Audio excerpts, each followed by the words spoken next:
So welcome to this time of worship. This is our council gathering worship time, but it's also time because we had to cancel worship services at church because of snow. So welcome to those who are watching as part of Snow Church as well.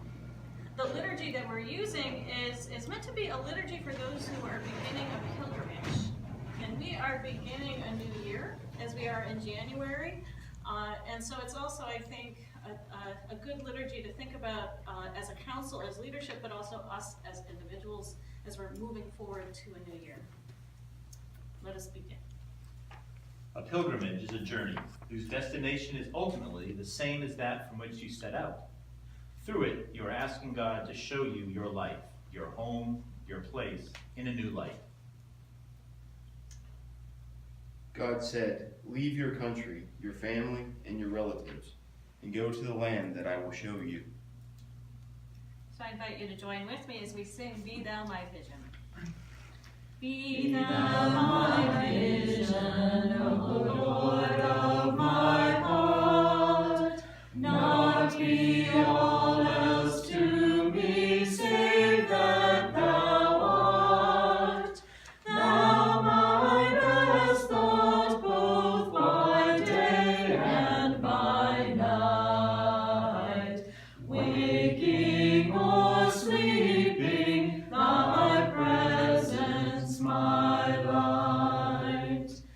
Be Thou my wisdom, and Thou my true word. I ever with Thee, and Thou with me, Lord. Thou my soul's shelter, and Thou my high tower. Raise Thou me heavenward, O power of my power. Riches I need not, nor vain empty praise. Thou my inheritance, now and always. Thou and Thou only, the first in my heart. Great God of heaven, my treasure Thou art. Light of my soul, after the victory won, may I reach heaven's joys, O heaven's son.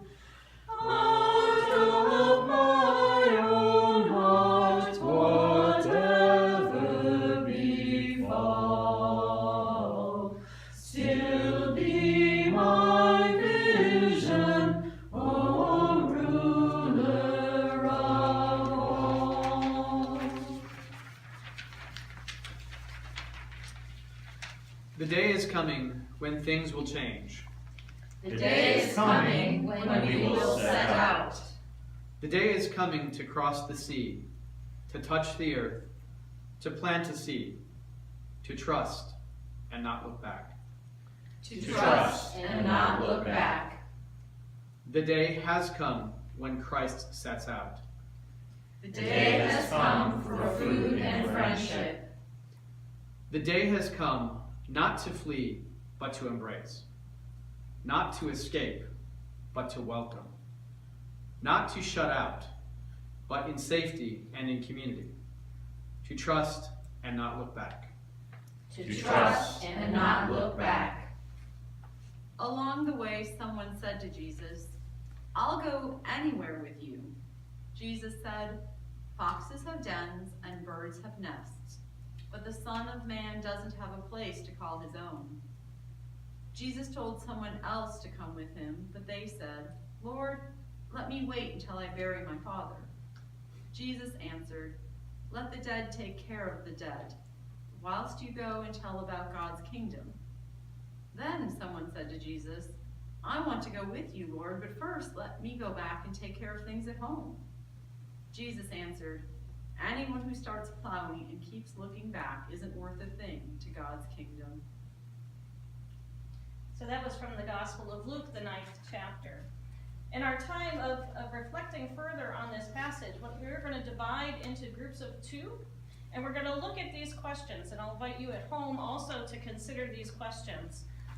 What you need to stop doing, what the world needs to stop doing, what you would like to get around to one day, one thing which would make the world a better place, a sign which would encourage you, and a sign which encouraged the world. And so again, we'll just do groups of 2, and so I'll just carry you off. 2, 2, 2, 2, and Denise. Soon we will set out. We will find our ways, converge, and come together.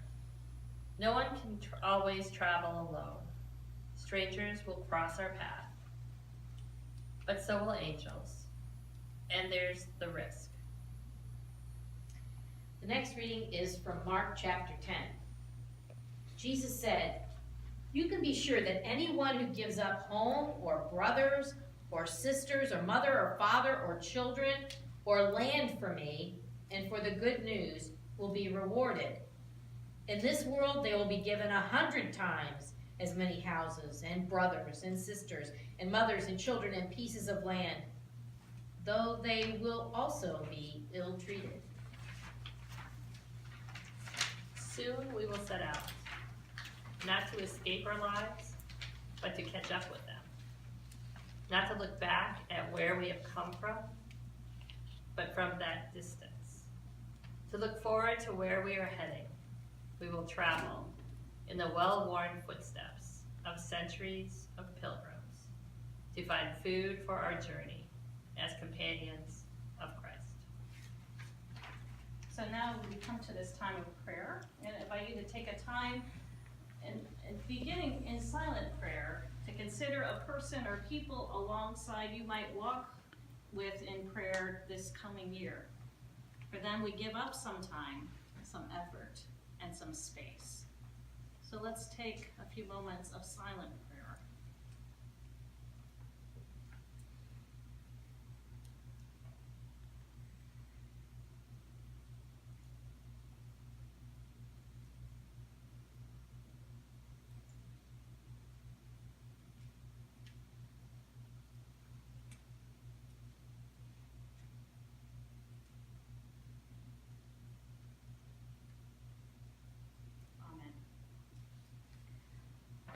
We have a cross that I am going to pass around, and we'll go around, and I invite you to pray aloud for a person or situation that you would like to pray for.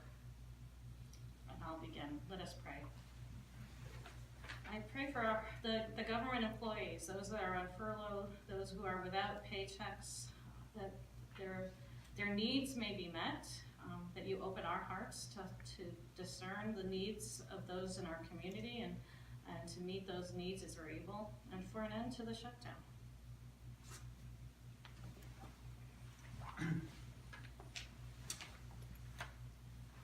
I pray for those who have experienced a loss or tragedy recently or even in the distant past, that peace is among them and that they know that they are loved by God and by us as well. I pray for our youth. I pray for those who are tempted into doing things that are addictive and bad for their health. I pray for those who are struggling to just connect in some way. I pray for those who are struggling academically, that they can find some mentor or some way to get them through this time and help them find success and joy in their future.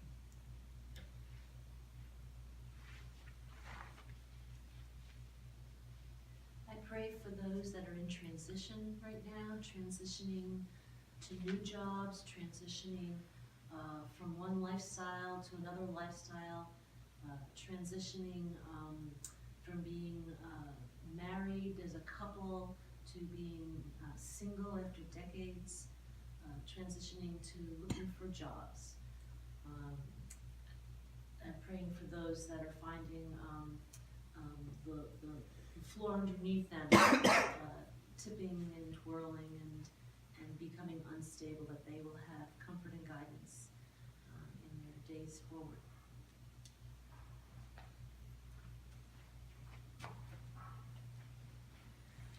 I pray for the church council, for Linda, as leaders of our congregation.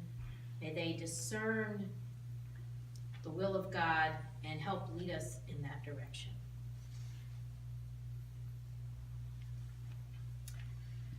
I pray for our friend Chuck, who has suffered a heart attack and is recovering from that, and for all those who are dealing with health issues and those who minister to them. And I pray for our community in Alexandria and our leaders who are making decisions about affordable housing, that leaders and those who have the power to make decisions would consider those who are most vulnerable in making policy decisions about housing in our community. I pray for family. I pray specifically for my father and my mother who cares for him. I pray for my aunt and my cousins who care for her. And for all who are suffering with health. I pray for our country and the world. Pray that in this time where we seem to be suffering from more and more division, that we can be given the strength and wisdom to listen to one another and try to find understanding.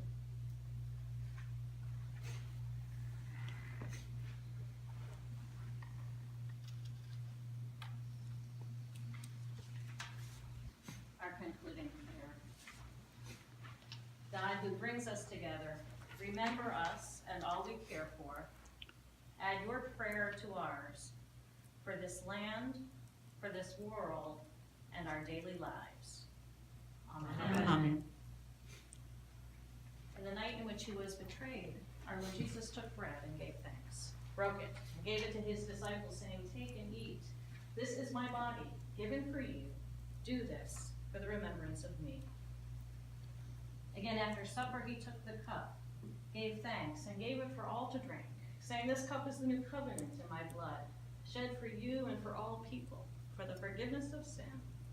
Do this for the remembrance of me." Let us pray the Lord's Prayer. I invite you to stand. Our Father, Who art in heaven, hallowed be thy name. Thy kingdom come, thy will be done, on earth as it is in heaven. Give us this day our daily bread, and forgive us our trespasses, as we forgive those who trespass against us. And lead us not into temptation, but deliver us from evil. For thine is the kingdom, and the power, and the glory, forever and ever. Amen. use the body of Christ given for you. The body of Christ given for you. Use the body of Christ given for you. Sharing the body of Christ given for you. Amen. Sharing the body of Christ given for you. Blood of Christ shed for you. Blood of Christ shed for you. Journeying with you, Creator God, is to journey in your world, full of marvels and such beauty, to glimpse eternity in sea and sky, to feel the earth and rock beneath our feet. Journey with you, Brother Jesus, is to journey with your friends, to meet and travel a while together, and part at the crossroads, knowing you are with us all. Journeying with you, Holy Spirit, is to journey with the wind, to move to your wild music, then to try to sing your song, so others may hear. Go in peace, rest in God. Thanks be to God.